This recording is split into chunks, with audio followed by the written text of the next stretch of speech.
ক্ষোভৰ বহিঃপ্ৰকাশ ঘটিলে কাৰ্বি আলঙত। আপোনালোকে নিশ্চয় দেখিছে কাৰ্বি আলং এতিয়া একদম উত্তপ্ত পৰিস্থিতি। আৰু এই উত্তপ্ত পৰিস্থিতি কি কাৰণে আপোনালোকে বাৰু সকলোৱে জ্ঞাতনে?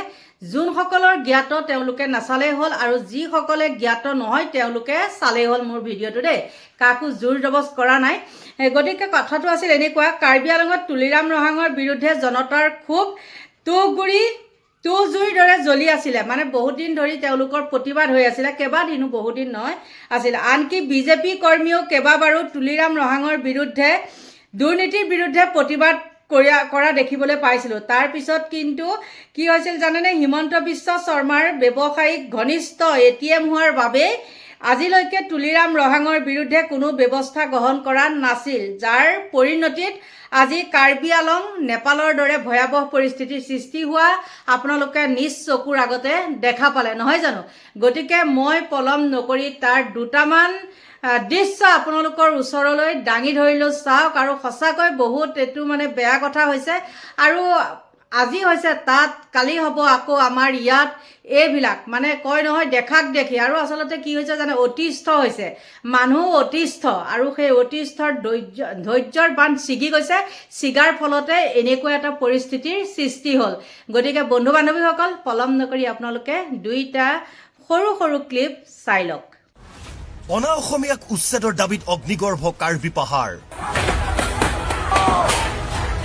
CM তুলিৰাম ৰংহাঙৰ বাসগৃহত অগ্নিসংযোগ। ভাঙিলণ্ড ভণ্ড কৰিলে আচবাব আৰু ফুলনি। প্ৰতিবাদকাৰীলৈ গুলীচালনা কৰিছিল আৰক্ষীয়ে। গুলীচালনাৰ পাছতেই ভয়ংকৰ পৰিস্থিতি। আৰক্ষীৰ গুলীত আহত 3 প্ৰতিবাদকাৰী। কাৰ্বি ভূমিত অনা অসমীয়া তথা অনা কাৰ্বি লোকৰ আগ্ৰাসনৰ বিৰুদ্ধে ক্ষোভিত কাৰ্বি আংলঙৰ ভূমিপুত্ৰ কাৰ্বিসকল। প্ৰায় 15 দিন ধৰি কাৰ্বি আংলংবাসীয়ে সাব্যস্ত কৰি আহিছিল প্ৰতিবাদ, আৰু সোমবাৰৰ দিনটোত উত্তপ্ত হৈ পৰিল পৰিস্থিতি। অনা অসমীয়াক PGR VGR ভূমিৰ পৰা উচ্ছেদ কৰাৰ দাবীত কৰি আহিছিল এই প্ৰতিবাদ। কিন্তু উচ্ছেদৰ ঘোষণা কৰিও কোনো ব্যৱস্থা গ্ৰহণ নকৰাত ক্ষোভৰ বহিঃপ্ৰকাশ ঘটিল ৰাইজৰ। একাংশ কাৰ্বি দল সংগঠনে উচ্ছেদৰ দাবীত আমৰণ অনশন কৰি আছিল। কিন্তু দেওবাৰে নিশা কেইবাজনো প্ৰতিবাদকাৰীক আৰক্ষীয়ে গ্ৰেপ্তাৰ কৰাৰ পিছতেই ভয়ংকৰ হৈ পৰে পৰিস্থিতি। সোমবাৰৰ দিনটোত ক্ষোভৰ বহিঃপ্ৰকাশ ঘটিল ৰাইজৰ। ক্ষোভিত প্ৰতিবাদকাৰীয়ে জ্বলাই দিলে কাৰ্বি স্বায়ত্তশাসিত পৰিষদৰ CM তুলিৰাম ৰংহাঙৰ পুৰণি বাসগৃহ। চাওক এই দৃশ্য। ডংকামুকামত থকা এই বাসগৃহত প্ৰৱেশ কৰি লণ্ড ভণ্ড কৰিলে ক্ষোভিত প্ৰতিবাদকাৰীয়ে, আৰু তাৰ পিছতেই জ্বলাই দিলে এই বাসগৃহ। যদিও বা তুলিৰাম ৰংহাং এই ঘৰটোত নাথাকে, কিন্তু তেওঁৰ পৰিয়ালৰ বহু লোক থাকে এই বাসগৃহত। পৰিস্থিতি নিয়ন্ত্ৰণ কৰিবলৈ আৰক্ষীয়ে কৰা গুলীচালনাত আহত হৈছে 3 গৰাকীকৈ লোক। বৰ্তমানো শান্ত হোৱা নাই পৰিৱেশ। আৰক্ষী আৰু প্ৰতিবাদকাৰীৰ মাজত হতাহতিও লাগিল এই ঘটনাত। হতাহতিত কিছু পৰিমাণে আহত হ'ল কেইবাগৰাকীও আৰক্ষী জোৱান। সোমবাৰে পুৱাৰ ভাগত তুলিৰাম ৰংহাঙে প্ৰতিক্ৰিয়া প্ৰকাশ কৰিছিল যে প্ৰতিবাদকাৰীসকলক আটক কৰা হোৱা নাই, উন্নত চিকিৎসাৰ বাবেহে লৈ যোৱা হৈছে। কিন্তু তুলিৰাম ৰংহাঙৰ বিৰুদ্ধে প্ৰতিবাদক কোনো গুৰুত্ব নিদিয়াৰ অভিযোগ প্ৰতিবাদকাৰীৰ। প্ৰতিবাদকাৰীসকলে বিগত 15 দিনেই দাবী কৰি আহিছিল যে বিষয়টোক লৈ তুলিৰাম ৰংহাঙৰ লগতে মুখ্যমন্ত্ৰী পৰ্যায়ত এক আলোচনা হওক তেওঁলোকৰ। কিন্তু তুলিৰাম ৰংহাঙে কোনো দিনেই সেয়া কৰি নিদিয়াত উত্তপ্ত হৈ পৰে কাৰ্বি আংলঙৰ Kheroni. Bureau report, Assam live 24। অনা অসমীয়াক উচ্ছেদৰ দাবীত অগ্নিগৰ্ভ কাৰ্বি পাহাৰ। CM তুলিৰাম ৰংহাঙৰ বাসগৃহত অগ্নিসংযোগ।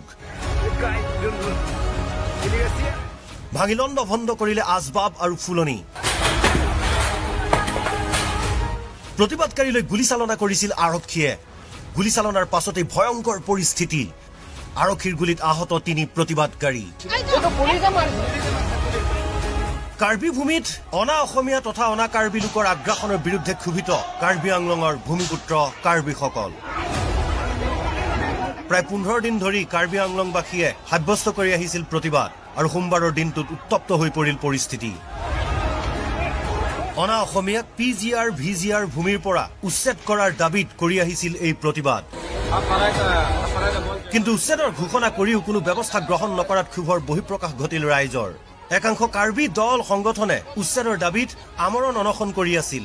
কিন্তু দেওবাৰে নিশা কেইবাজনো প্ৰতিবাদকাৰীক আৰক্ষীয়ে গ্ৰেপ্তাৰ কৰাৰ পিছতেই ভয়ংকৰ হৈ পৰে পৰিস্থিতি। সোমবাৰৰ দিনটোত ক্ষোভৰ বহিঃপ্ৰকাশ ঘটিল ৰাইজৰ। ক্ষোভিত প্ৰতিবাদকাৰীয়ে জ্বলাই দিলে কাৰ্বি স্বায়ত্তশাসিত পৰিষদৰ CEM তুলিৰাম ৰংহাঙৰ পুৰণি বাসগৃহ। চাওক এই দৃশ্য, ডংকামুকামত থকা এই বাসগৃহত প্ৰৱেশ কৰি লণ্ড ভণ্ড কৰিলে ক্ষোভিত প্ৰতিবাদকাৰীয়ে আৰু তাৰ পিছতেই জ্বলাই দিলে এই বাসগৃহ। যদিও বা তুলিৰাম ৰংহাং এই ঘৰটোত নাথাকে, কিন্তু তেওঁৰ পৰিয়ালৰ বহু লোক থাকে এই বাসগৃহত। পৰিস্থিতি নিয়ন্ত্ৰণ কৰিবলৈ আৰক্ষীয়ে কৰা গুলীচালনাত আহত হৈছে 3 গৰাকীকৈ লোক। বৰ্তমানো শান্ত হোৱা নাই পৰিৱেশ। আৰক্ষী আৰু প্ৰতিবাদকাৰীৰ মাজত হতাহতিও লাগিল এই ঘটনাত। হতাহতিত কিছু পৰিমাণে আহত হ'ল কেইবাগৰাকীও আৰক্ষী জোৱান।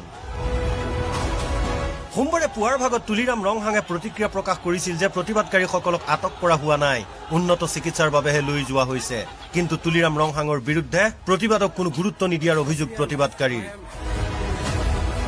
প্ৰতিবাদকাৰীসকলে বিগত 15 দিনেই দাবী কৰি আহিছিল যে বিষয়টোক লৈ তুলিৰাম ৰংহাঙৰ লগতে মুখ্যমন্ত্ৰী পৰ্যায়ত এক আলোচনা হওক তেওঁলোকৰ। কিন্তু তুলিৰাম ৰংহাঙে কোনো দিনেই সেয়া কৰি নিদিয়াত উত্তপ্ত হৈ পৰে কাৰ্বি আংলঙৰ খেৰণী। Bureau report, Assam live 24।